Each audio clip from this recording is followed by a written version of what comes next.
Om Swastiastu. Anak-anak kelas 11 yang Bapak cintai, selamat berjumpa dengan Bapak Wayan Tusti Adnyano atau yang sering dipanggil Pak Tusti dalam pelajaran seni budaya.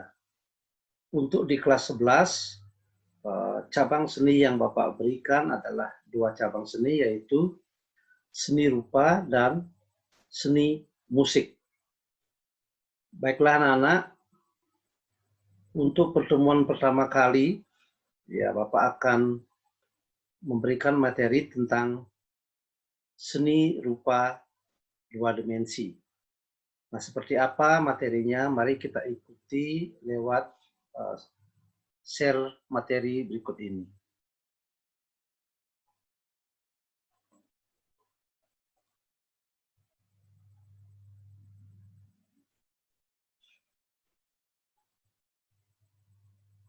Anak-anak sekalian, KD atau kompetensi dasar 3.1 di semester 3 ini adalah menganalisis konsep, unsur, prinsip, bahan, dan teknik dalam berkarya seni rupa. Nah, di semester ini kita akan menganalisis seperti apa berkarya seni rupa itu, baik dari konsepnya, unsur-unsur seni rupa yang digunakan, prinsip-prinsip yang diterapkan di dalam seni rupa, bahan yang digunakan dalam berkarya seni rupa, dan teknik dalam berkarya seni rupa tersebut.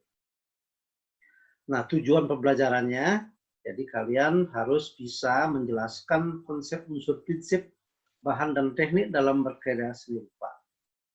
Nomor 2, menjelaskan karya seni rupa berdasarkan jenisnya, tema, dan nilai estetisnya. Nomor 3 adalah kalian pada akhirnya akan mendapat tugas atau tagihan 1, yaitu membuat karya seni rupa 2 dimensi dengan memodifikasi objek. Nah, seperti apa atau apa yang dimaksud dengan memodifikasi objek, kita akan ikuti pada materi slide berikutnya nanti. Tujuan pembelajaran yang terakhir adalah menerapkan karya seni rupa 3 dimensi dengan memodifikasi objek. Karena Bapak lanjutkan materinya. Sebelum kita membicarakan atau berkarya seni rupa, kita akan membahas terlebih dahulu apresiasi seni. Anak-anak, apa sebabnya apresiasi seni mendapat tempat yang sangat penting di dalam pelajaran seni? Sebab apresiasi seni itu adalah bagaimana kita menghargai karya seni itu. Dan juga ada hubungannya dengan materi, ada hubungannya dengan pengetahuan yang kita kuasai tentang karya seni tersebut. Setelah kita menguasai pengetahuan tentang seni, bagaimana caranya kita menilai, dari sudut pandang apa kita menilai, baru kita bisa mengapresiasi atau memberi penghargaan terhadap sebuah karya seni. Jadi kita mulai anak-anak, apresiasi seni. Ya, kata apresiasi berasal dari bahasa Latin, yaitu appreciatius. Ya, appreciatius yang artinya penghargaan atau penilaian terhadap sesuatu. Ingat anak-anak bahwa apresiasi itu adalah sebuah penghargaan atau penilaian. Dalam bahasa Inggris, apresiasi berasal dari kata appreciate yang berarti melihat, menentukan nilai, menikmati, menyadari keindahan, serta menghayati sesuatu.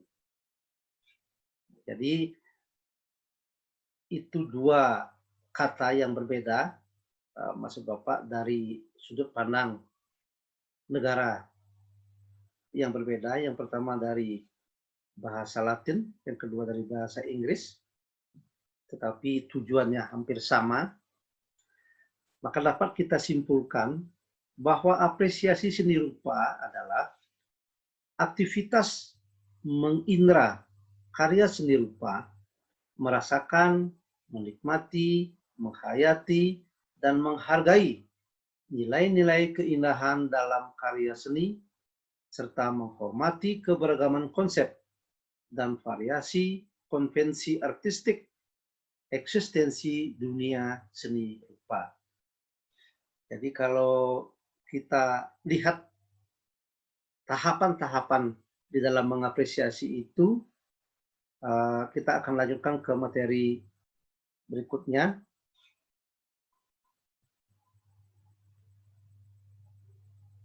Nah, untuk teori apresiasi, Bapak akan mengambil sebuah teori asing, yaitu dari Brent G. Wilson dalam bukunya yang berjudul Evaluation of Learning in Art Education.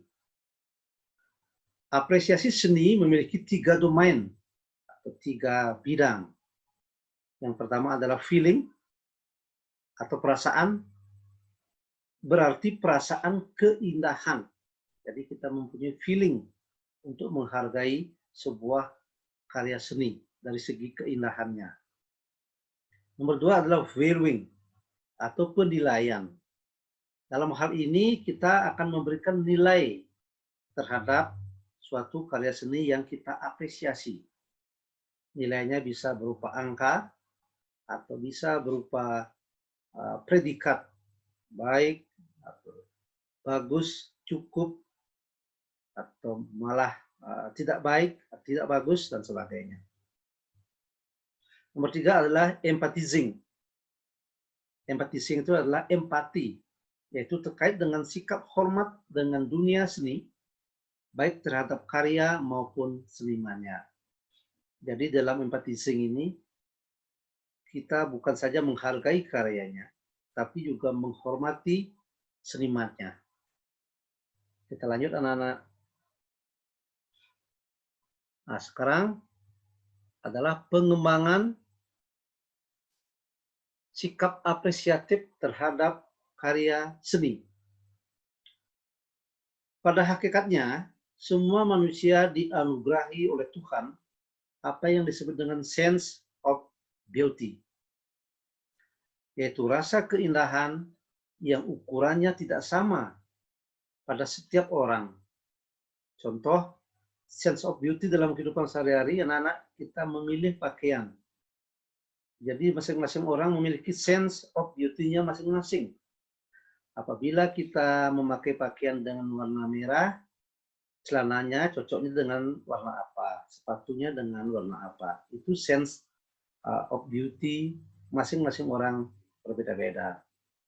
Begitu juga di dalam menata kamar, misalnya, kita perlu kamar kita tata sesuai dengan sense of beauty yang kita miliki. Termasuk juga memilih warna-warna tertentu. Apabila kalian disuruh membuat baju seragam misalnya, tentunya kalian disuruh memilih warna apa yang bagus. Nah, di saat itulah sense of beauty masing-masing orang akan keluar, dan masing-masing orang memiliki sense of beauty yang berbeda-beda. Tapi pada akhirnya kita memilih suara terbanyak. Anak-anak, Bapak lanjutkan. Secara psikologis, pengalaman atau penginderaan karya seni itu berurutan. Ya, jadi seperti yang Pak bilang tadi, tahapan-tahapan dari penghargaan atau apresiasi seni itu adalah berurutan seperti berikut. Yang pertama, ketika kita melihat sebuah karya seni, kita akan mendapatkan sensasi, yaitu reaksi panca indera kita dalam mengamati karya seni. Jadi ketika kita melihat, ketika kita menyaksikan, mengamati, mendengar, dan sebagainya, panca indera kita akan bereaksi. Ya, kadang-kadang tidak heran kita pada saat mengapresiasi itu ada perasaan gembira, bahkan ikut menari, ikut bernyanyi, ikut menangis, dan sebagainya. Itulah reaksi panca indera. Nomor 2 adalah emosi. Jadi, rasa keindahan. Emosi kita akan tersentuh. Sebuah lagu, sebuah lukisan, sebuah karya musik akan terasa indah. Jadi emosi kita itu tersentuh oleh karya tersebut. Nomor 3 adalah impresi. Jadi kesan penyerapannya. Jadi kita akan mendapatkan kesan dari kegiatan mengapresiasi sebuah karya seni itu. Nomor 4 adalah interpretasi, penafsiran makna seni. Jadi kita akan menginterpretasi sebuah karya seni yang dimaksud. Oh, ini temanya apa? Ini maknanya apa? Masing-masing dari kita akan bisa menginterpretasi dari sebuah karya seni yang kita nikmati. Nomor 5 adalah apresiasi. Jadi kita menerima dan menghargai sebuah karya seni yang kita nikmati tersebut. Dan yang terakhir adalah evaluasi. Jadi kita menyimpulkan nilai seni. Seperti yang Bapak bilang tadi, nilainya bisa berupa angka. Misalnya kalau Bapak guru menilai lukisan kalian mungkin dengan angka-angka 80, 85, 75 dan sebagainya. Dengan predikat bagus, tidak bagus, atau cukup. Itu anak-anak. Itu sedikit teori tentang apresiasi seni dari Brian G. Wilson. Nah, untuk melengkapi teori apresiasi seni tersebut, kita juga akan melengkapi pelajaran ini dengan teori dan pengertian budaya dan kebudayaan.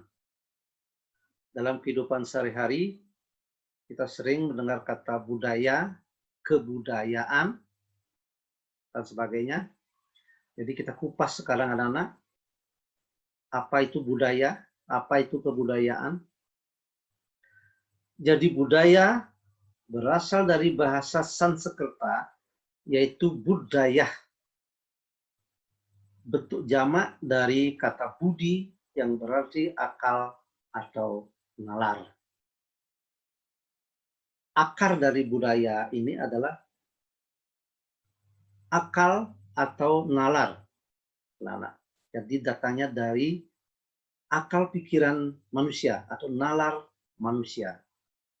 Nah, sekarang kita mengutip kebudayaan menurut tokoh yang terkenal yaitu Kuncharaningrat. Jadi menurut Kuncharaningrat, kebudayaan berarti keseluruhan gagasan dan karya manusia yang harus dibiasakan dengan belajar beserta keseluruhan dari hasil budi dan karyanya itu. Jadi seperti kita ketahui bahwa budaya itu adalah sesuatu yang disepakati dan dilakukan berulang-ulang. Contoh budaya yang kita terapkan di sekolah, setiap pagi ketika Anda datang ke sekolah, setelah sampai di sekolah, masing-masing dari kalian datang ke Padmosano untuk bersembahyang. Setelah jam pelajaran mulai, kalian ke kelas, masuk kelas dengan melakukan puja Trisanya. Jadi setiap hari seperti itu, maka kebiasaan itu menjadi kebudayaan atau menjadi budaya. Jadi budaya yang bagus untuk kita lakukan di sekolah.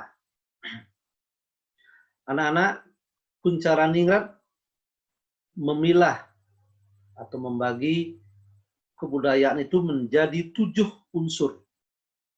Nah, unsur-unsur apa saja yang menjadi kebudayaan? Itu adalah 1, sistem bahasa. Jadi bahasa sebuah daerah, bahasa sebuah tempat akan menjadi budaya atau menjadi akar budaya atau menjadi unsur budaya dari daerah setempat atau daerah tersebut. Nomor 2 adalah sistem pengetahuannya. Ya, semakin tinggi tingkat pengetahuannya, maka budayanya juga tinggi atau berbeda dengan daerah yang lain yang mungkin sistem pengetahuannya lebih rendah. Nomor 3 adalah sistem organisasi kemasyarakatan. Nah, kalau di Bali, sistem organisasi kemasyarakatan kita kenal dengan Banjar, Desa Adat, Subak, Sekosemal, Sekomanyi, Sekogong, dan sebagainya. Itu adalah organisasi kemasyarakatan yang menjadi unsur dari kebudayaan itu sendiri. Nomor 4 adalah sistem teknologi. Ya, sistem teknologi itu dari sejak manusia ada, sudah ada teknologi, meskipun dulu masih sederhana, semakin lama akan semakin meningkat. Contoh misalnya, dulu orang membajak sawah dengan sistem metekap, istilah Balinya, itu dengan menggunakan sapi dan peralatannya, tengale, lampit. Nah, sekarang sudah berubah menggunakan sistem atau alat yang lebih canggih, traktor misalnya. Nomor 5 adalah sistem mata pencaharian. Nah, mata pencaharian itu sangat berpengaruh terhadap kebudayaan dari suatu daerah itu sendiri, anak-anak. Misalnya, mata pencahariannya petani, maka dari pertanian itu akan muncul budaya pertanian. Misalnya ngerasain, mesabe, mantenin, dan sebagainya. Akan muncul budaya-budaya baru.